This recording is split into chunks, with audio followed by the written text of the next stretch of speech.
ঠিক আর কতখানি বেঠিক আপনি নিজেও বুঝতে পারছেন, আমার বলার দরকার লাগে না। যখন আবু সুফিয়ান ওখান থেকে সরে চলে যাচ্ছে হাঁটতে হাঁটতে, তখন ভিতরে গিয়ে উম্মে সালমা রাদিয়াল্লাহু তাআলা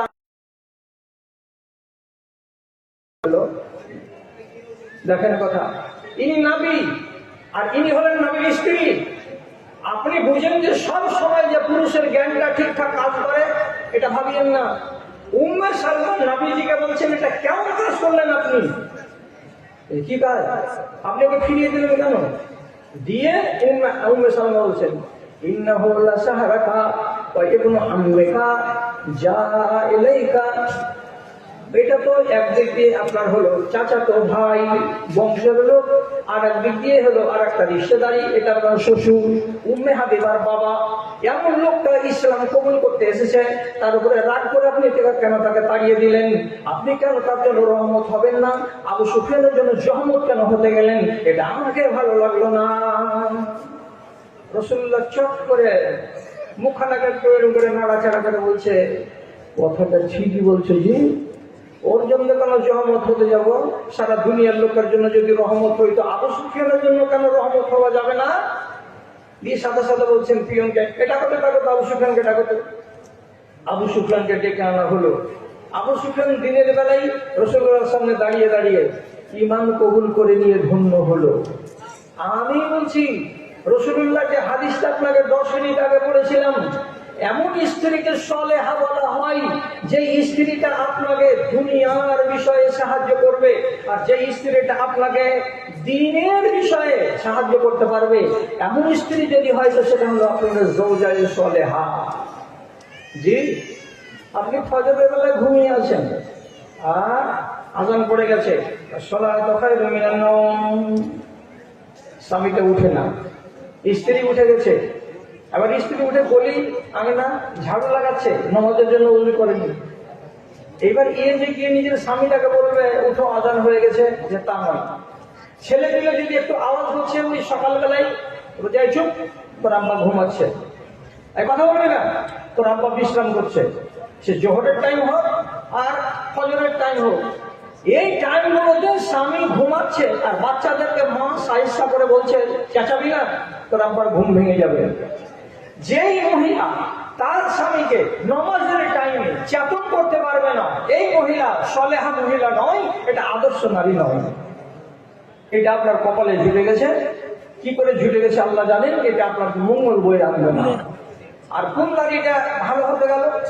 আবু দাউদে হাদিস লেখা আছে, রাহিমাল্লাহু ইমরাতান, আল্লাহ তাআলা ওই মহিলার উপরে রহম করে যেই মহিলা রাত্রি 2:30টার সময় জাগলো, আর জাগার পরে ওযু বানালো, ওযু বানাবার পরে 2 রাকাত 4 রাকাত নফল নামাজ আদায় করবে। এমন সময় দেখছে তার পুরুষটা শুয়ে আছে বিছানায়, এবার তার কাছে গেল, আর যাবার পরে নবীজি যেভাবে বলেছেন সেইভাবে এক চুল্লু পানি কাপ থেকে নিয়ে, ভর্তি কাপ নয়, কাপের তলায় অল্প একটু পানি নিয়ে হাতের তালুতে নিয়ে সেই পানিটুকুকে নিজের স্বামী ঘুমন্ত আছে, ঘুমন্ত স্বামীর চোখের সামনে পটপট করে 3 থেকে 4টা ফোঁটা এই চোখে ঢেলে দিল। যে উঠবে আর যেমনি জেগে যাবে জিজ্ঞেস করে বলবে চোখে কেন পানি দিলা রে? স্ত্রী বলবে তুমি জানো না এখন রাত্রি 4:15 হয়ে গেছে, এখন ফজরের টাইম, দুনিয়ার মানুষ জাগবে, তুমিও জাগো, তুমি উযু বানাও, 2 রাকাত নফল নামাজ পড়ো, আমি এখন নফল নামাজ পড়ার জন্য তৈরি হয়েছি। রাসূলুল্লাহ বলছেন, রাহিমাল্লাহু ইমরাতান, এমন মেয়েটির উপরে আল্লাহ রাব্বুল আলামিন রহম করে যে মেয়ে ছেলেটি নিজে নামাজ আদায় করে রাতের বেলায় এবং তার স্বামীকে চেতন করিয়ে দেয় নামাজ পড়ার জন্য, এই মহিলা হলো খাস রহমতের অধিকারী। এটা আদর্শ নারী। আপনাকে জাহান্নামে যেতে দেবে না, ও নিজেও যাবে না, তো আপনাকেও যেতে দেবে না। কি বুঝতে পারছি? তাহলে এমন নারী যদি আমার আপনার কপালে জুটে, তাহলে এটা হলো সলেহা স্ত্রী। আর যদি আপনার কপালে এইরকম স্ত্রী জুটে যায়, ঈদুল ফিতরের টাইম এলো, আপনি বাজারে গেলেন, যে জঙ্গুর বাজার থেকে সুন্দর একটা শাড়ি নিয়ে আসলেন আর একটা সায়া নিয়ে আসলেন, অথবা যদি স্ত্রী এমন হয় যে লম্বা চওড়া যেগুলো ফ্রক আছে আজকালকার ড্রেস, গলা থেকে নিয়ে পায়ের গোড়া পর্যন্ত লম্বা গান ফ্রকগুলো কিনে আনলেন, দাম কত? 2600 টাকা। একটা সুন্দর বক্সে ভরে এনেছেন, আনার পরে বেলা 12টার সময় স্ত্রীর সামনে মুচকি হেসে বলছেন, আদরের মা এই যে নাও, ঈদুল ফিতরে এটা যদি পড়ো তো যা জমবে না তা ভালো জমবে। এই যে না, আপনি পছন্দ করে একটা ড্রেস এনে দিলেন শপিং মল থেকে 2600 টাকা দাম দিয়ে, আপনার স্ত্রীর সাথে সাথে কভারটাকে এরকম করে খুলে দেখুন, দেখার পরে কভারটাকে জোর করে লাথি মেরে দূরে ঠেলে দিয়ে বলছে, জীবনে কাপড় কিনছ, ঢং আছে কাপড় কিনতে? এই যে রংটা তুমি বাছাই করেছো, তো আমি কি, আমার কি স্বামী মরে গেছে, আমি কি বাবা? এই রংটা আমাকে ম্যাচ করবে? একটা সুন্দর আকর্ষণীয় রং তুমি বাছাই করতে পারোনি। তোমার চোখে কি আছে গো? তোমাকে কে এই কাজের জন্য পাঠিয়েছে? তুমি যেখান থেকে এনেছো সেখান থেকে রেখে দিয়ে আসো। আমার জামা তোমাকে কিনতে হবে না, আমার শাড়ি তোমাকে কিনতে হবে না, আমি কিনে দেবো। ও প্যাকেট করে বেচারি তারপরের দিন গেল শপিং মলে গিয়ে জিনিসটাকে ঘুরিয়ে দিয়ে অন্য সামান কিনে নিয়ে আসলো। এবার 2 দিন আগে বলছে টাকা দাও। কি করবে টাকা? বাজার করতে যাবো। আজকালকার বসার দোকানে কোন মেয়ে ছেলে এখন আর বাজার করে না, আসলে খারাপ হয়ে গেল। শপিং মল খেতে পাও তো বউ শপিং মল, খেতে যদি নাও পাও তো বউ শপিং মল। এখনকার দিনের মেয়ে ছেলে পিলেরা 7 দিনে 1 দিনে বিরিয়ানি না খেলে আপনার ভাত খাবে না, বিরিয়ানি চাই। আর যেখানে সেখানে চৌরাহাতে খালি ওই বিরিয়ানি। আর কি আরেক হলো ঘুপচুপ, আরেক গেল হলো কি ফুচকা, আরেক জায়গা হলো কি মোমো, আরেক হলো চাউমিন। এই সমস্ত গরম জাঙ্ক ফুড খাওয়ার জন্য ছেলেরা আর মেয়েরা সন্ধ্যাবেলায় চলে যাচ্ছে। আর যাওয়ার পরে বেহায়া নির্লজ্জ হয়ে রোডে দাঁড়িয়ে খানাগুলো খাচ্ছে, মনে মনে ভাবছে যে আমরা অভিযান শ্রেণীর লোক, আমি আদর্শ পুরুষ আর আমার স্ত্রী হলো আদর্শ নারী, আদর্শ মহিলা। ঠিক এগুলোকে বলে আদর্শ। এ করলো কি, 5000 টাকা নিল, আর নেওয়ার পরে একাই চলে গেল টোটো করতে করতে জঙ্গিপুরে গিয়ে একটা মাল কিনে টিনে সন্ধ্যাবেলায় বাড়ি এলো। আসার পরে এটাকে পরে ঈদের দিন বেরিয়েছে। স্বামীকে বলছে, এখন দেখো তো আমার কেনা মালটা কেমন লাগছে। তো স্বামী কি উত্তর দেবে? স্বামী উত্তর এটাই দেবে যে ভিতর তো চলছে, কিন্তু চোখটা যে দেখছি তাতে বলতেই হচ্ছে ভালো হয়েছে। আমারটাকে লাথি মেরেছ, আর তোমার চয়েস করাটাকে তুই এখানে কিনে এনে বলছো কেমন কিনে এনেছি। যে মহিলা আজ পর্যন্ত নিজের স্বামীর রুচিকে প্রাধান্য দিতে শিখেনি, ওই মহিলা সলেহা নয়, এই মহিলা আদর্শ মহিলা নয়। তারপর যে মেয়ে ছেলের সামনে তার স্বামী কথা বলতে ভয় পায়, যে মহিলার কারণে তার স্বামী কথা বলতে ভয় পায়, অর্থাৎ আমি যদি বলি যান আপনার স্ত্রীকে বলেন আজকে দুপুরবেলায় আপনার বাড়িতে মেহমানি খাবো, বাড়ি কোথায়? তো অমুক জায়গায়। স্ত্রীকে যদি বলে এই আজকে একটা মেহমান আছে, আমার বন্ধু এসেছে, কোথা থেকে? তো মালদা থেকে। স্ত্রী যদি এই কথাটা শুনে 360 ডিগ্রি গরম হয়ে যায়, কোথায় পাও তুমি এগুলা মেহমান, কেন আমি বললাম আমি সব কিছু করতে পারবো না, এইভাবে যদি আপনার উপরে তেড়ে মেরে উঠে, তাহলে আপনি জানতে পারবেন এটাই যে আপনি আপনার স্ত্রীকে দেখে ভয় করেন। পৃথিবীতে কোনো স্ত্রী যদি স্বামীকে দেখে ভয় করে, এটা গুনাহের কাজ নয়। আর পৃথিবীতে যদি কোনো স্বামী তার স্ত্রীকে দেখে ভয় করে, এটা হলো পাক্কা গুনাহের কাজ। ওই স্ত্রীটা ফরমাবর্দার স্ত্রী নয়। স্বামীর রুচিকে যে প্রাধান্য দিতে শিখেনি, আর স্বামীকে যে সন্তুষ্ট করতে শিখেনি, তাকে জাওজায়ে সালেহা বলে না। তাহলে দুনিয়াতে সাহায্য করবে আমাকে, আর দ্বীনের বিষয়ে সাহায্য করবে আমাকে, এইরকম স্ত্রীকে আল্লাহ রাব্বুল আলামিনের নবী বলছেন এটা হলো জাওজায়ে সালেহা। আপনি একবার বিগত করে দেখবেন তো, যদি আপনার পাশে বারবার খোঁজ নেই, মাথা লাগছে, হ্যাঁ লাগছে, একটু পানি ঢেলে দেবো, হ্যাঁ দাও। পিঠ ব্যথা করছে, হ্যাঁ ব্যথা করছে। যদি বলে একটা ট্যাবলেট এনে দেবো, যদি বলে ট্যাবলেট এনে দেবো, আর যদি হাত নাই লাগাই, তা আপনি তো বলতে পারেন তোমার নাম ট্যাবলেট, কোরআন মাজিদে রাখা আছে। আপনি ওকে জিজ্ঞেস করবেন, আল্লাহ তাআলা নিজে বলছেন লিতাসকুনু ইলাইহা। স্ত্রী যদি পাশে থাকে, তো বাইরে যদি জুতা খেয়ে বাড়ি আসো, তো জুতা তুমি ভুলে যাবা। কেন? রব্বুল আলামিনের নামই দিয়েছে তাসকুনু। এর ঘোড়াতে আসতে গেলেই তুমি সুকুন পাবে। সুকুন মানে শান্তি। এই শান্তির ট্যাবলেটটার নামই হচ্ছে নারী। হযরত আদম জান্নাতে একা একাই ঘুরেছিলেন 10 থেকে 15 দিন, তখন ওই স্ত্রী ভাগ্যে জুটেনি। মন মরা, গোটা জান্নাত দখল করে নিয়েছেন, তারপরেও মন মরা। আল্লাহ রাব্বুল আলামিন জানতে পারলেন মনের খবর, দিয়ে দিলেন তৈরি করে তার বাম পাজরের 23 নম্বর বাঁকা হাড় থেকে তার সমান একটা মেয়ে ছেলেকে তৈরি করে আর জান্নাতের বিছানায় শুইয়ে দিলেন। যেমনি ঘুমটা ভাঙলো হযরত আদম আলাইহিস সালামের, খুশির জ্বালাতে প্রথমে মুচকি হেসে বললেন তুমি কে? কেন? এই তোমাকে দেখতে আলাদা লাগছে, এই যন্ত্রটাই আলাদা, এই মেশিনটাই আলাদা, আমার মতো লাগে না। আর আমার মতো হাত পা হতে গেলে কিছু কম বেশি লাগছে, তো তোমাকে দেখতে গেলে মনটা হঠাৎ করে এমন আইসক্রিমের মতো ঠান্ডা হয়ে গেল, পেপসির মতো মন জুড়িয়ে গেল। ব্যাপারটা কি? এই জন্যই আল্লাহ তৈরি করেছে, আমার নাম হলো ট্যাবলেট, তার নাম হলো আরবিতে সুকুন। স্ত্রীর কাছে এসে যদি একটা মানুষ সুকুন বা শান্তি না পায়, তাহলে কোরআনী ফর্মুলা হচ্ছে এই স্ত্রীটা সলেহা নেককার স্ত্রী নয়। তার সিফাতটা কি হবে? রাসূলুল্লাহ বলছেন, তার শুরু হয়ে জানা যারা তুতি ওহু এজা আমারা।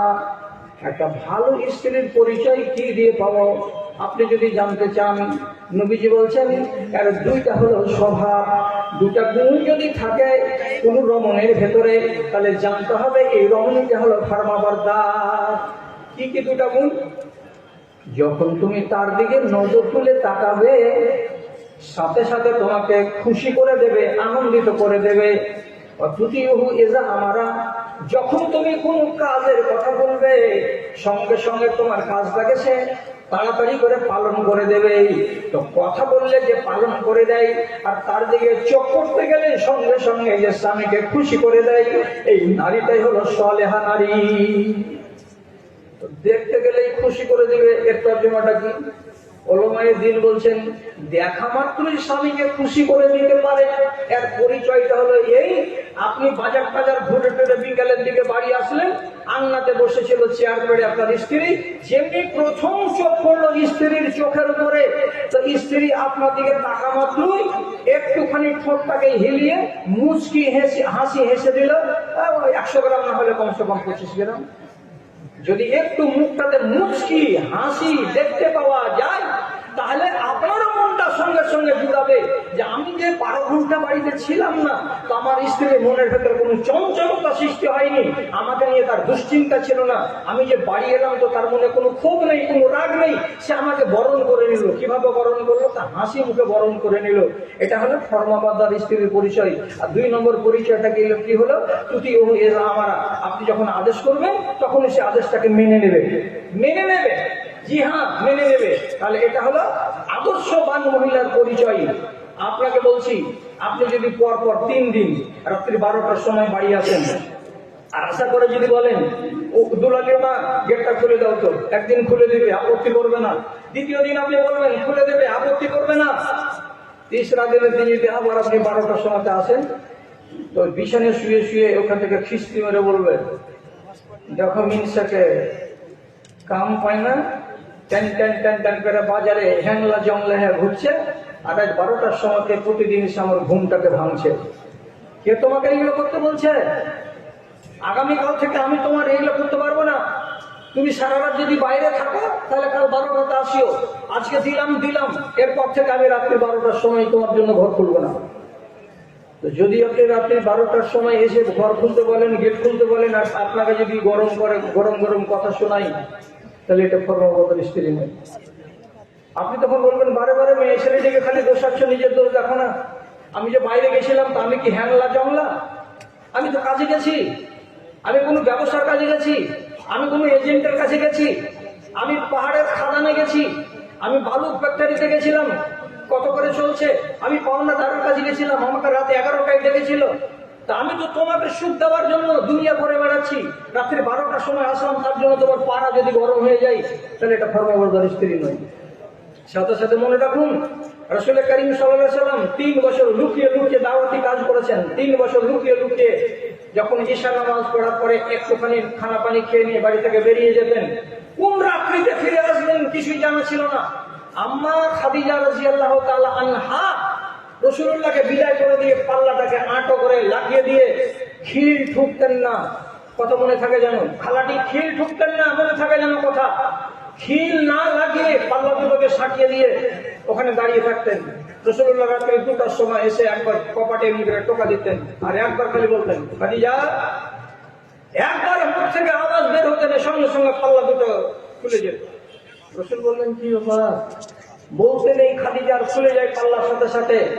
এত তাড়াতাড়ি তুমি ঘুম থেকে যাবো কি করে? আর এত তাড়াতাড়ি চকি থেকে তুমি নামো কি করে? আর এত তাড়াতাড়ি তুমি গেটটাকে খুলে দাও কি করে? আমি তো অবাক হয়ে যাই। মা খাদিজা কি বলেছিলেন? আপনাকে দিনের কাজে বের করে দিব আর দেওয়ার পরে আমি নাকে তেল দিয়ে ঘুমাবো, ওই স্ত্রী আমি নই। আমি সবসময় আপনাকে নিয়ে ভাবছি আপনি কবে আসবেন, কটার সময় আসবেন, কত রাত। যদি দরজায় খাড়ো হয়ে থাকেন আর 3 বার করে আওয়াজ দেন খাদিজা খাদিজা খাদিজা, আর আপনার যদি লেট হয়ে যায় তাহলে আমার বেয়াদবি হবে। আমি কেমন স্ত্রী? এই জন্য আপনাকে বিদায় করে দেওয়ার পর আমি পাল্লাটাকে লাগিয়ে দিয়ে আমি পিঠখানাকে লাগিয়ে আঁটো করে ধরে থাকি আর দাঁড়িয়ে দাঁড়িয়ে আপনার অপেক্ষা করি। যেমনি খাদিজা শুনতে পায় পিঠটাকে সরাতে গেলে দরজা খুলে যায়। কে আছে এই যুগে নারী? এমনও নারী আছে এই দেশে 3 দিন যদি আপনি কতরান থাকতে পারি না, পিঠ ব্যথা করছে, পেট ব্যথা করছে, তো তুমি যে সকালে একটা ট্যাবলেট খেলে তো তোর ভালো হয়নি না। স্ত্রীর দিকে তাকিয়ে আছে, স্বামীটা মনে মনে ভাবছে ওর হাতখানা দিয়ে যদি কপালটাকে একটু চেপে দেয়, ওর হাতখানা দিয়ে যদি আমার পাটাকে একটু দাবিয়ে দেয়, এগুলো কোনো খিদমত? এই খিদমত গুলো একটু করে দিতে গেলে অনেক লাভ পাওয়া যাবে 4টা ট্যাবলেটে, যেটা লাভ না হবে। কিন্তু এমন স্ত্রী কমার্শিয়াল আছে বারবার ট্যাবলেটের নাম নিবে, নিজের হাতখানা লাগাতে যাবে না। এই আদর্শবান স্ত্রী এটা নয়। ও আপনাকে দিনের বিষয়ে কি সাহায্য করবে? জি, এত গভীর জ্ঞানের স্ত্রী দুনিয়াতে আছে যার কপালে জুটে গেছে সে সুখী ইনসান। আল্লাহ রাব্বুল আলামিন নিজেই বলে দিয়েছেন তার নবীকে দিয়ে। হ্যাঁ, নবী মুসা আলাইহিস সালাম মিশরে একটা মার্ডার করলেন, করার পরে জান বাঁচাতে পালিয়ে আসলেন কোথায়?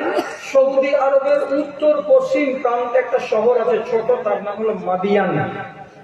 মাদিয়ান টাউনে এক জায়গাতে এলেন সন্ধ্যা বেলায় একটা বড় ইন্দারার কাছে। এখানে ছাগলকে বাড়ি নিয়ে যাচ্ছে চড়িয়ে শেষ করে, তো লোকেরা পানি পান করাচ্ছে। 2টো যুবতী মেয়ে ছেলে এক সাইডে দাঁড়িয়ে আছে, ওরা ছাগলকে পানি পান করাই না। নবী মুসা ওই 2 মহিলার কাছে গিয়ে বলছেন, কি ব্যাপার, তোমরা তোমাদের ছাগলকে পানি পান করাবে না? মহিলা 2টা বলছে যে হাত্তা ইউজদারার রেআও, বেটা ছেলেগুলো যতক্ষণ পর্যন্ত এই ইন্দারার কাছ থেকে সরে না যাবে ততক্ষণ আমরা মেয়ে ছেলে ইন্দারার গোড়াতে যাব না। ওদের গায়ে গা লাগতে পারে, ওদের শরীরে শরীর টাচ হয়ে যেতে পারে, ওরা যা, তারপরে আমরা আমাদের ছাগলকে পানি পান করাবো। নবী মুসা একটা বালতি নিলেন, 18 লিটার পানিকে একাই ইন্দারা থেকে তুললেন, আর ওই মহিলাদের ছাগল পাটিকে পানি পান করিয়ে দিয়ে বলছেন, তোমরা মেয়ে ছেলে মানুষ তাড়াতাড়ি বাড়ি যাও। বাড়ি চলে গেল এরা। বাড়ি গিয়ে নিজের বাপকে বলছে, বাজান আজকে একটা অচেনা লোকের সাথে দেখা হলো, এই লোকটা যদি আমাদেরকে পানি পান করাবার ব্যবস্থা না করে দিত তাহলে পরে এত তাড়াতাড়ি বাড়ি ফিরতে পারতাম না। কথা প্রসঙ্গে বাপ বলল, এই লোকটা এক রিওয়ায়াতে পাওয়া যাচ্ছে নবী শুআইব, আরেক রিওয়ায়াতে বলছে তিনি নবী ছিলেন না, একজন ভদ্রলোক ছিলেন। যেটাই হোক না কেন, তিনি সব কথা শোনার পরে ওই 2 বেটির ভেতরে এক বেটিকে ডেকে বলছেন, বেটি যাও, এই যে 1 কিলোমিটার দূরে যেখানে ইন্দারা আছে, ওই ইন্দারার কাছে গিয়ে ছেলেটা যদি থাকে তবে ডেকে বাড়ি নিয়ে এসো। মেয়েটি এলো। আসছে কিভাবে? আল্লাহ কোরআনে বলছেন, যা দেহদাহুন্না আলা ইস্তিহয়াইন, শরম করে, লজ্জা করে, মুখটাকে ঢেকে, শরীরগুলোকে ঢেকে, যেমন একটা শরীফ মেয়ে ছেলে হয় এইরকম বেশভূষা নিয়ে। আর আস্তে আস্তে আস্তে আস্তে নবী মুসা যেখানে বসেছিলেন একটি গাছের তলায়, ওখানে যে ভদ্রভাবে বলছে, ও ভাই তুমি চলো আমার সাথে, তোমাকে আমার বাপ ডেকেছে, নিশ্চয়ই তোমাকে তোমার কাজের বিনিময় কিছু দেবে, এই জন্য ডাক দিয়েছে, আমার সাথে সাথে আমার বাড়ি চলো, তোমাকে আমার বাপের সামনে বসতে হবে। চলে গেলেন। শর্ট কথা। বসার পরে বয়ান হলো, বাবুজি আপনি কে? তা বলছে, আমি আমার বাড়ি মিশর, একটা মার্ডার কেসের আসামি। নাম কি? তো মুসা। পালিয়ে এসেছি জান বাঁচাতে। তোমার ব্যবহার তো খুব নেব, তো যাক তুমি ভয় করিও না, এখান থেকে 2.5 ঘন্টা প্লেনের রাস্তা, এখানে তোমার শত্রুরা মারতে আসবে না, তাছাড়া আমি তোমার পিঠের উপরে আছি, তুমি নিশ্চিন্তে থাকো। ভালো কথা। এইবার বাপ বসে, মুসা নবী বসে, আর ওইখানে এক বেটি বাপের মুখের উপরে একদম সামনাসামনি বলছে। কি বলছে? ইয়া আবাতে ইস্তাজিরহু, বাজান এই ছেলেটাকে আপনি বাড়িতে চাকর রেখে নেন। কেন রে? তো চাকর রাখবো মানে? তো বলছে, ইন্নাহু লাকাবিয়ুন আমিনুন, এই ছেলেটার 2টো গুণ আছে আব্বা, একটা গুণ হলো ছেলেটা বলিষ্ঠ, মজবুত। 18 লিটারের পানির বালতিতে একাই উঠে নিয়েছে, কাউরি সাহায্য সহযোগিতা নেয়নি। এই হলো বলিষ্ঠ। আরেকটা হলো ছেলেটা আমানতদার। কেন আমানতদার? আমি যখন আগে আগে আসছিলাম, ওকে পিছনে করে নিয়ে আসছি। আমি মেয়ে ছেলে, আমি রাস্তা দেখে তাকে নিয়ে যাব। আমি আগে আগে হাঁটছি আর এই ছেলেটা পিছনে পিছনে হাঁটছিল। ছেলেটা একটু আসা মাত্রই আমাকে বলছে, এ মহিলা, তুমি আগে আগে চলিও না, তুমি পিছে পিছে চলো। আমরা নবীর জাত, আমরা কোনো মহিলাকে আগে করে চলি না। কেন যে তোমার মাথার কাপড় যদি পড়ে যায় আর আমার যদি চোখ তোমার উপরে যায় তাহলে আমার গুনাহ হবে। তোমার পা যদি খুলে যায় আর তোমার পায়ের পিঁড়ি যদি আমি দেখতে পাই তাহলে অনিচ্ছায় এটা আমার গুনাহ হবে। তুমি আগে আগে চলবে, আমি তোমাকে দেখবো, আর এইভাবে তোমার পিছনে পিছনে আমি যাব। এরকম করে নিজের ঈমানটাকে খারাপ করতে পারবো না। আমি আগে আগে যাই এবং তুমি পিছনে পিছনে চলো, তাহলে আমার ঈমান হেফাজত থাকবে। এতটা এই ছেলেটা সত্যবাদী এবং আমানতদার। কাজে যে ছেলেটা আমানতদার হবে আর যে ছেলেটা বলিষ্ঠ হবে, মজবুত হবে, একেই বাড়িতে রাখো চাকর, তাহলে বেশি কাজ হবে। বুদ্ধিকে দিছে বেটা না বেটি? এটাকে কে? এটা বেটি, বেটা নয়। বেটির দিকে বাপ হাঁ করে তাকাইছে, বলছে বুদ্ধি কি দিছিস রে মা? এটা সুন্দর কথা, ছেলেটা মজবুত আর এর ভিতরে আমানতদারি আছে। তো ঠিক আছে, তাহলে একে যদি চাকর রাখা যায়, একটা উপায় করে তো রাখতে হবে। বেটি বুদ্ধি দিল বাপকে আর দিয়ে আঙনাতে চলে গেল। 5 মিনিট পরে শুআয়ব আলাইহিস সালাম এই নবী মুসাকে বলছেন, আচ্ছা বাবা, একটা কাজ করো। কি কাজ? দেখেন পেটে কি কথা ছিল।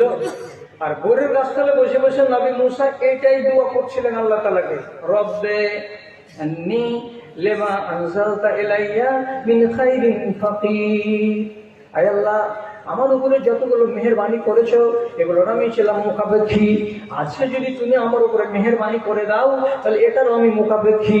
কেন যে বিদেশি মানুষ মার্ডার করে এসেছি, এখানে কোনো পরিচিত লোক নাই। একটু যদি আশ্রয়ের ব্যবস্থা তুমি করে দাও তো বড্ড ভালো হয়। আগেই বলেছেন কথাটা, বাড়ি এলো, কথাটি হলো। হওয়ার পরে এই শুআয়ব আলাইহিস সালাম বলছেন, বাবা, আমি মনে করছি আমার 2টো বেটির ভেতরে কোনো একটা বেটির সঙ্গে তোমার বিয়ে পড়িয়ে দেব। শর্ত হলো এই, তুমি আমার বাড়িতে 8 বছর ছাগল চড়িয়ে দিবে। এটা মোহরানা। 8 বছর ছাগল চড়িয়ে দিবে, এর বিনিময়ে তুমি তোমার সঙ্গে আমি আমার একটা মেয়ের বিবাহ দিয়ে দিব। তুমি যদি রাজি হও তো বিয়ে দিয়ে দিচ্ছি। নবী মুসা বলছেন, আল্লাহ, রুটি চেয়েছিলাম কিন্তু তুমি তো রুটি পাকানে ওয়ালি কাউ দিছো যে আল্লাহ। মানে আর বেটিকে যদি বিয়ে করি তো ওই তো রুটি পাকিয়ে দিব আমাকে। হ্যাঁ বলে দিলেন, 8 বছর ছাগল চড়িয়ে দিব। ঘর জামাই হয়ে থাকলেন 8 বছর। এই বাড়িতে শ্বশুর বাড়ি, এটা হলো তার স্ত্রী। আর এই জায়গাতে 8 বছর থেকে তারপর স্ত্রীকে সাথে করে তিনি বেরিয়ে এসেছিলেন কোথায়? মিশরের মাটিতে দাওয়াতের কাজে।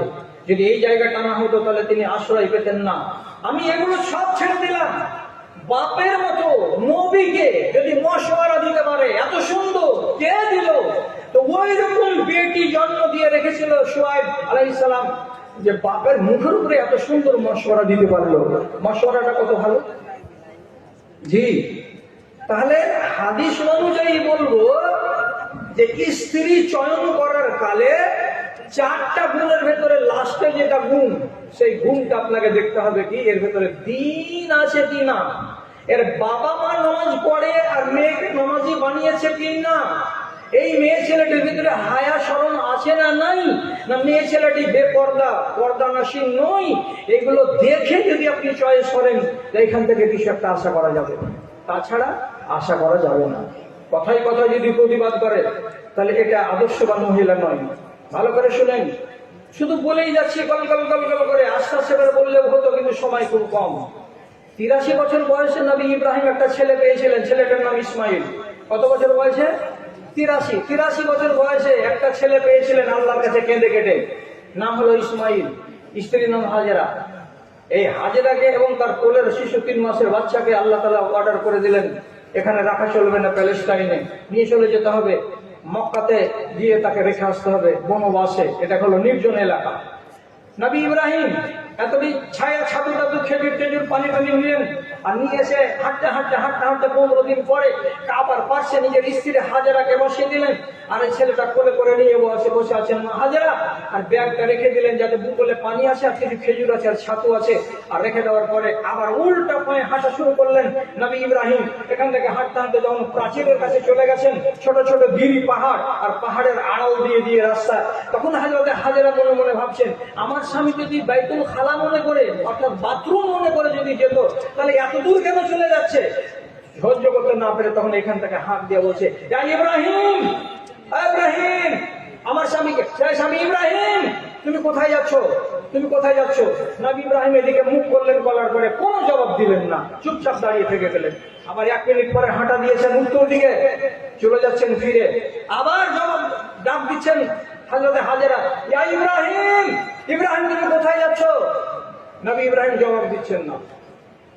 আবার তিনি হাঁটা দিয়েছেন উত্তর দিকে, যখনই হাঁটা দিয়েছে তখন স্ত্রী বলছে, বারবার একটা কথা জিজ্ঞেস করবো না, দ্বিতীয় প্রশ্ন করি এইবার।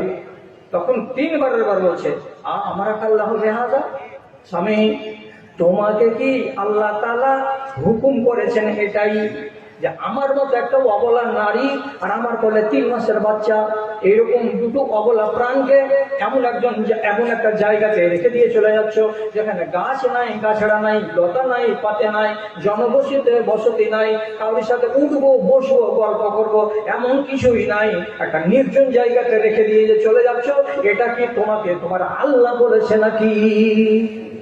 যেমন এইটা জিজ্ঞেস করা, তখন অত দূর থেকে নবী ইব্রাহিম খালি একটা উত্তর দিয়ে বলছেন, নাম নাম ইয়া হাজেরা, হ্যাঁ স্ত্রী হাজেরা, আমাকে আমার আল্লাহ এটাই বলেছে, তোমাকে এই প্রান্তরে ফেলে দিয়ে আমি চলে যাব, এটা আল্লাহর আদেশ। আর যখনই বললো যে এটা আল্লাহর আদেশ, তখনই মা হাজেরা বললেন কি, তাহলে আল্লাহ যদি হুকুম করে থাকেন এই জায়গাতে ফেলে যাওয়ার, তাহলে আমার আল্লাহ আমাকে এবং আমার আল্লাহ আমার এই শিশুকে বরবাদ নিশ্চয় করবেন না, নিশ্চয় করবেন না, আমার আল্লাহর উপরে ভরসা আছে। কাকে বলে সবুর, কাকে বলে ধৈর্য, কাকে বলে সহ্য? আল্লাহ রাব্বুল আলামিনের ফয়সালার উপরে স্ত্রী এক বাক্যে বলে দিলেন, না তুমি যে চলে যাওয়া তো যাও, আমাকে আমার আল্লাহ বরবাদ করবেন। হলোটা কি? ইসমাইলের পায়ের কাছে হযরত জিবরিল ইন্দারা খুলে দিলেন, যেটা মায়ে জমজম, আজ পর্যন্ত হাজিরা কি করে, ওই জমজমের পানি পান করে। মা হাজেরা পানির জন্য দৌড়ালেন, 7 চক্কর দিলেন, সাফা আর মারওয়া, সাফা আর মারওয়া, 7 চক্কর। সে 7 চক্করকে আল্লাহ রাব্বুল আলামিন কোরআন মাজিদে কানুন বানিয়ে দিলেন হাজিদের জন্য, দিয়ে বলছেন, ইন্না সাফা ওয়াল মারওয়াতা মিন শাআইরিল্লাহ, হাজিরা 7 চক্কর যদি সাফা তো মা হাজেরার স্মৃতি এটা। আল্লাহ রাব্বুল আলামিন এই জায়গাটাকে আবাদ করে দিলেন, কাকে দিয়ে? মা হাজেরাকে দিয়ে। অনেক লম্বা কাহিনী, এটা আমার উদ্দেশ্য নয়, আমার উদ্দেশ্য হলো ওই অংশটুকু, যদি আজকের নারী তার মা হাজেরাকে মডেল মানে আদর্শ মনে করে, তাহলে আজকের নারীরাও হয়ে যাবে হাজেরার মতো স্বনাম ধন্যা নারী, এবং এরা হয়ে যাবে আজকের যুগের আদর্শ নারী। কিন্তু কোথায় পাবো সেই আদর্শ, যে আদর্শের উপরে ভিত্তি করে কথা বলবো? না, ওরকম মানুষ এই জামানাতে পাওয়া যায় না। আর গুণে দেখতে গেলে হয়তো 10টা 20টা 30টা বাড়িকে খুলতে গেলে একটা বাড়িতে অর্ধেকটা মিলবে, কোনোটা বাড়িতে হয়তো 4 আনা মিলবে, কোনোটা বাড়িতে 75 অংশ মিলবে। একটা কথা মনে রাখবেন, ভুল যদি হয়ে থাকে তো পরে ফোন করে জানাবেন, আমি মাপ চেয়ে নিব। সেটা হলো এই, পুরুষরা এখনকার যুগের হিসাব অনুযায়ী 85টা পুরুষ জাহান্নামে যাবে নামাজের কারণে, তাতে মেয়ে সামিল থাকতে পারে। আবার স্ত্রীদের ভেতরে 80টা মহিলা জাহান্নামে যাবে শুধু পর্দার কারণে। এমন এক জামানা এসেছে যে জামানার মেয়ে ছেলেরা কেউ পর্দা করতে রাজি হয় না। পর্দাটাকে এরা এত হালকা মনে করে নিয়েছে যে পর্দা করলে লাভ কি আছে, পর্দা না করলে কি ক্ষতি আছে, এ কথাগুলো একবারও নারীরা ভেবে দেখে না। তাহলে 80% মহিলা যদি আজকে জাহান্নামে যায়, তো তার 1 নম্বর কারণটা দাঁড়াবে কি, তার পর্দা। আর 85% মানুষ যদি, বেটা ছেলেরা যদি জাহান্নামে যায়, তো তার কারণ দাঁড়াবে কি, তো তার কারণ দাঁড়াবে নামাজকে ছেড়ে দেওয়া। দুটোই রোগ কিন্তু কঠিন চরম আকার ধারণ করেছে। ভাইজান, কথা অনেক বলার ছিল, ধীরে ধীরে বলতে গেলে আরো কথা আসতো, কিন্তু আমার নামে বরাদ্দ আছে 1 ঘন্টা। এই 1টা ঘন্টা পূর্ণ হতে আর 10টা মিনিট মাত্র টাইম বাকি আছে। এখানে বলেছিলেন মায়েদেরকে একটুখানি সাহায্য সহযোগিতার দিকে উদ্বুদ্ধ করা। এ বিষয়ে যদি একটু কথা আপনাকে আমি বলতে যাই, তাহলে শুধু এইটুকু কথা বলতে পারবো যে আম্মা আয়েশা নবীজির ইন্তেকালের পর বাড়িতে খোরাকগুলো আসতো, দিনদার মানুষদের পক্ষ থেকে হাদিয়া হিসেবে সেই খেজুরগুলো, জবগুলো মা আয়েশা এবং অন্য বিবিরা খেতেন। জমি জমা ছিল না আলাদা, অনেক লম্বা কথা আছে। আব্দুর রহমান বিন আউফ রাদিয়াল্লাহু তাআলা আনহু প্রতি বছর 4 বস্তা করে 14 পাশারি বস্তাগুলো এক একটা বিবির বাড়িতে দিয়ে পাঠাতেন তার নিজের বাগান থেকে। ওটা ওনা ওয়াকফ করে রেখেছিলেন আজওয়াজে মুতাহহারাত, পবিত্র নবীর স্ত্রীদের জন্য, সেখান থেকে আসতো। একবার নিজের বহিন বেটা আব্দুল্লাহ বিন জুবাইর 1 লক্ষ দিরহাম, 1 লক্ষ চাঁদির টাকা দিয়ে পাঠালেন নিজের খালাকে। খালা, আম্মা এই টাকাটি কাছে রাখুন, যখন তখন প্রয়োজনে ব্যবহার করবেন, এই জন্য দিয়ে পাঠালাম। খালা করলো কি, টাকাটিকে 3 দিনের ভেতরে ফকির, মিসকিন, অভাবী, দরিদ্র, অনাথকে দান করে দিয়ে সম্পূর্ণ টাকাটিকে শেষ করে দিয়েছে। 3রা দিনের দিন ইফতার করবেন নফল রোজার, তো ইফতার করার টাইমে মা আয়েশার চাকরানি দাসী এসে বলছেন, আম্মা আজকে কি খেয়ে ইফতার করবেন? 3-4টা খেজুরের দানা বাড়িতে আছে, এছাড়া আর জল, ছাতু, আটা কিছু নাই। এর মন যে এতটি টাকা দিয়ে গেছে বহিন বেটা, ওই টাকা দিয়ে কিছু চলে আসতে পারে বাজার থেকে। তো বেচারি বান্দি তো বলছে কিছু আটা মাঙিয়ে নেন। তো বলছে আটা কি দিয়ে আনা? ওরে মেয়ে, আটা আনার যে টাকা নেই। তো মেয়ে ছেলেটি তখন ওকে মশওয়ারা দিয়ে বলছে, লাউ আমসাকতা মিনহা শাইয়া, আপনি যদি ওই দিরহাম গুলোর কিছুটা দিরহাম, 1000টা টাকা কিংবা 500টা টাকা যদি রেখে দিতেন, দান করতেন না, তাহলে সেই টাকাটা থেকে তো আজকে আমাদের দানা কিনা হতো। তখন মা এসে বলছেন, ওরে পাগলি, তুই আমাকে খবর কেন করেছিলি রে যে বাড়িতে দানা পানি নাই, কাল থেকে পরশু কি খাবো তো তার কোনো হিসাব নাই। তো আমি নিশ্চয়ই 100, 200, 300, 400টা টাকাকে আটকিয়ে দিতাম, আমি দান করতাম না। 3 দিনে 1 লাখ টাকা, 1 লাখ দিরহাম সব চলে গেল। তাহলে এরা কি ধরনের মানুষ? আর বাড়িতে বস্তাগুলো ফাঁকা, বাড়িতে কুঠিতে কোনো দানা নাই, পানি নাই, সবকিছু ঝেড়ে ফেলে দিচ্ছেন। তো তারা কি জীবনে কোনোদিন বলেছেন যে আমরা না খেয়ে মরে গেছি? না, মরে না। শেষে একদিন নিজের বহিন বেটা আব্দুল্লাহ বিন জুবাইর বলে পাঠালো, খালার হাত খালাকে আটকাতে বলো, না হলে খালার হাতকে আমরা বেঁধে দিব, না হলে খালা হবেটা কি গরিবিতে মরে যাবে, না খেয়ে না খেয়ে। খালার হাত বেঁধে দিব, এই কথাটা যেমনি বলা সহি হাদিস বলছি। মা আয়েশার কানে গেল, সাথে সাথে কসম খেয়ে বলছেন, বহিন বেটা যতদিন জীবিত থাকবে ততদিন ওই বহিন বেটার মুখ দেখবো না, কথা বলবো না। যেই বহিন বেটা আমি খরচ করি তার জন্য আমার হাত বেঁধে দিবে, যাতে করে আমি খরচ করতে না পারি। এত বড় কথা বলে, কথা বলো বন্ধ। 1 মাস গত হয়নি, আব্দুল্লাহ বিন জুবাইর পেরেশান হয়ে গেলেন, খালা কথা বলে না, খালা কথা বলে না, কি করবে এইবার? 2জন লোককে লাগালেন।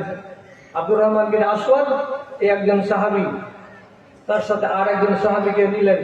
নেওয়ার পরে বলছেন, আপনারা 2জন বয়স্ক সাহাবী, আমার খালা আমার উপরে নারাজ হয়ে গেছেন, আপনারা মিলিয়ে দিবেন না আমার খালার সঙ্গে আমাকে? তখন এরা 2জন মশওয়ারা করলো, যে বলল কি, আমরা বিশাল বড় জুব্বা গায়ে দিয়ে যাব, আর তুমিও সেদিন জুব্বা গায়ে দিয়ে যাবে। আমরা মার কাছে অনুমতি চাইবো, ভিতরে আসবো আম্মা যান। তো নাম আমরা বলবো না, যখন আম্মা বলবে হ্যাঁ চলে এসো, তখন আমাদের সাথে সাথে তুমি পিছনে পিছনে ছায়ার মতো লুকিয়ে ঘরের ভিতরে ঢুকে যাবে, যেন দেখতে না পাই মা যে তুমিও আসো পিছন দিকে। বাড়ির গেটের কাছে এসে আসসালামু আলাইকুম আম্মা, আমরা আসবো ভিতরে, আমরা কয়েকজন আছি। মা আয়েশার বললেন না যে কে কে আছো, বললেন ঠিক আছে তোমরা ভিতরে চলে এসো। আব্দুল্লাহ বিন আসওয়াদ, আব্দুর রহমান বিন আসওয়াদ উনি ঢুকে গেলেন ভিতরে, আর এই 2জন এমন ভাবে ঢুকছেন যে পিছন দিকে যে আরেকটা লোক আছে মা আয়েশা টের পেলেন না। খাড়ো খাড়ো অবস্থাতে বলছেন, আম্মা আপনি আপনার বহিন বেটার উপরে এত রেগে গেছেন কেন? বলছে, আমি কসম খেয়েছি আমি জীবনে বহিন বেটার সঙ্গে কথা বলবো না। যে এত কড়া কসম খাওয়াটা কি ঠিক হলো? আপনি মা, ওটা ছেলের দিন যায় না, ছেলে কাঁদছে, আপনার সাথে কথা বলতে পারি না বলে আপনি খালা মানে কি মায়ের জাত? তো আপনি আপনার বহিন বেটার উপরে দয়া করবেন না, রহম করবেন না? তো মা আয়েশা গরম গরম কথাই বলতে আছেন, এমন সময় এই জুব্বার আড়াল থেকে ছেলেটাকে একটু ইঙ্গিত করেছে চিমটি কেটে, আর যেমনি ইঙ্গিত করার সামনের দিকে এসে খালার পাটাকে ধরে নিয়ে জড়িয়ে ধরে নিয়ে বলছে, খালা আমি জীবনে এরকম কথা বলবো না। আপনাকে 1,00,000 দিরহাম দেওয়া হয়েছিল, আপনি সব খরচ করে দিয়েছিলেন, আবার যদি 1,00,000 দিরহাম আপনার নামে পাঠাতে হয় আর আপনি যদি 3 দিনে খরচ করে দেন, জীবনে কথা দিচ্ছি আপনাকে এরকম আর কথা বলবো না, আমার বলাটা ভুল হয়েছে, আপনি আমাকে ক্ষমা করে দেন। তখন বারবার ক্ষমা করে দেন বলতে লাগলেন। তখন এরা সাহস করে বলছে, আম্মা সুপারিশ করছি আপনার বহিন বেটাকে মাফ করে দেন। মা আয়েশা বলছেন, মাফ তো করে দিলাম রে বাবা, কিন্তু আমার যে কসমটা ভেঙে গেল তার জন্য আমাকে জরিমানা দিতে হবে, এখন জরিমানা দিলে তো নয়। মা আয়েশা সহি রিওয়ায়াত, তিনি বলছেন, আমি আমার কসমকে ভেঙেছি বলে 10 থেকে 12টা, অন্য রিওয়ায়াতে পাওয়া যাচ্ছে 40টা গোলামকে কিনেছি আর আজাদ করেছি, আর যখনই মনে পড়েছে চোখের পানি ঝরিয়েছি আর কেঁদেছি, আল্লাহ আমি এরকম কসম কেন খেয়েছিলাম, আর কসম খেলাম তো কসমটাকে ভাঙলাম কেন? তাহলে মা আয়েশার হাতটা কেমন ছিল বুঝতে হবে। সময় শেষ, আর আমি আগে বাড়াচ্ছি না, শুধু এইটুকু কথা বলবো। রাসূলুল্লাহ যখন বিদায় হচ্ছেন, 4 মিনিট, রাসূলুল্লাহ যখন ইন্তেকাল করছেন তখন বললেন 9টা বিবিকে, 9টা বিবির ভিতরে প্রথম ওই স্ত্রী কবরে আমার সাথে সাক্ষাৎ করবে যার হাত লম্বা। তখন নবীর ইন্তেকালের পরে মা আয়েশা বলছেন, আমরা দেয়ালে আঁখ টেনে টেনে হাতকে মেপে দেখতাম, আমার হাত লম্বা না জাইনাবের হাত লম্বা না উম্মে আমার হাত লম্বা না হাফসার হাত লম্বা, বুঝতে পারতাম না যে কার হাত লম্বা কার হাত লম্বা। কিন্তু 6 মাস গত হতে নেই, আমাদেরই 103, তার নাম হলো জাইনাব বিনতে জাহাশ, মরে গেল। যখনই মরলো আয়েশা বলছেন, আমি জানতে পারলাম হাত লম্বার মানেটা কি। এই হাত নয়, হাত লম্বার মানে হলো যার মন লম্বা, যার হাত লম্বার মানে যে হাত দিয়ে দাম বেশি করতে পারে সেই। তো জাইনাব বিনতে জাহাশ চামড়ার কাজ করতে জানতেন, ফিতা বানাতেন আর ব্যাগ বানাতেন আর অনেক জিনিস বানাতেন, আর ওইগুলোকে বাজারে বিক্রি করে যত টাকা হতো, 1টা টাকা নিজের জন্য রাখতেন না, সমস্ত গরিব এবং দুঃখীকে দান করে দিতেন। এই জাইনাব বিনতে জাহাশের কথা ভেবে বলছেন, যার হাত হবে লম্বা সেই কবরে আমার আগে দেখা করবে। মা জাইনাব আগে কবরে চলে গেছেন। আম্মা জানেরা, আমার খালা জানেরা, আপনাদেরকে বলছি, এটা হলো দাওরা মাদ্রাসা, আর এই এলাকার খুব নামকরা মাদ্রাসা। এর যেমন আয় তেমনি এর ভয়। আপনারা মন খুলে এবার শেষের বেলা আপনাদের কাছে যে আমাদের আদায়কারীগণ যাচ্ছেন, মায়ের জন্য, বাপের জন্য, দাদার জন্য, দাদির জন্য, আর যদি স্বামী মারা গিয়ে থাকে তাদেরকে স্মরণ করে আপনারা অবশ্যই নতুন করে কিছু দান পাঠাবেন। মা জাইনাব বিনতে জাহাশের যদি বেটি হন, তো মায়ের সাথে যেন চরিত্রের একটু মিল হয়, এই নিয়েতে আপনাকে আবার নতুন করে কিছু দিতে হবে। এটা আপনাদেরকে আহ্বান জানাচ্ছি শেষের বেলায়। আল্লাহ তাআলা আপনাদেরকে সুমতি দান করুন। এবং আমার ভাই জানেরা, আপনারা যারা এতক্ষণ ধরে এখানে বসে আছেন, এদিকে আপনাদেরকে আহ্বান জানাচ্ছি, আপনারা আসুন। এরপরে যিনি বক্তা আছেন তিনি এই দায়িত্বটাকে পালন করবেন। আমার কাছে এই দায়িত্বটা ন্যস্ত করা হয়নি, আমার টাইম আমি শেষ করে দিয়েছি। বলার মাধ্যমে কোনো যদি ভুল ত্রুটি হয়ে থাকে নিজগুলো ক্ষমা করবেন। সেই ভাইয়ের ছোট বোন 500 টাকা দান করেছেন, আল্লাহুম্মা সাল্লি আলাইহা আল্লাহুম্মা বারিক আলাইহা। ঠিক আছে, এইভাবে আসুন, আসতে থাকুন। এরপরে বক্তা যিনি আসেন উনি দায়িত্বটাকে পালন করবেন ইনশাআল্লাহ। তাহলে আজকের মতো এখানে ইতি।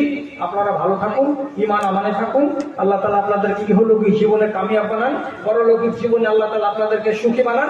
আপনাদের সর্বাঙ্গীন সুখ শান্তি কামনা করে রব্বুল আলামিনের কাছে গোলাম মুস্তাফা শ্বশুর শাশুড়ির নামে 2000 টাকা। আল্লাহুম্মা সাল্লি আলাইহা আল্লাহুম্মা বারিক আলাইহা আল্লাহুম্মা ইয়াযু বিল ইলমি ওয়াল হিলমি ওয়া যায়িনহু বিল ঈমানি ওয়া তামাতিহু। ক্ষেত্রে দিয়ে বলে বলছে ও টাকা দিয়ে গোলমাল কি এখন পর্যন্ত থাকবে, ওটা বলে লাভ নাই। কেন যে বাড়িতে যদি চাল ধান থাকে, শস্য থাকে, ওটা